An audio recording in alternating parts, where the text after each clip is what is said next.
बिस्मिल्लाहिर्रहमानिर्रहीम। तो नाज़रीन, जिंक के बारे में आपको बताते हैं और अमाइनो एसिड के बारे में आपको बताते हैं कि इसके क्या क्या फायदे हैं। तो अगर हम चिलेटेड जिंक की बात करें, सबसे पहले तो ये इसको आप किसी भी फास्फोरसी खाद के साथ ऐड करके स्प्रे कर सकते हो।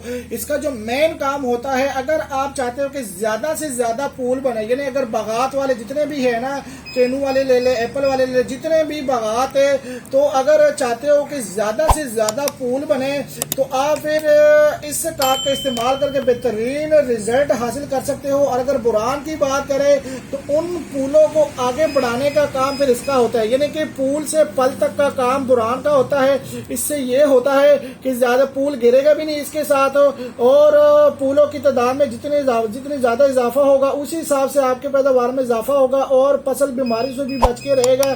तो ये दो चीजें हैं, इनका इस्तेमाल करके आप बेहतरीन रिजल्ट हासिल कर सकते हो। इससे ये होगा कि फसल स्ट्रेस में भी नहीं आएगी। तो स्क्रीन के ऊपर चलते हुए नंबर पे राब्ता कीजिएगा, 325 25 66 99। इस नंबर पे राब्ता करके आप अपना ऑर्डर बुक करवा सकते हो जी। शुक्रिया।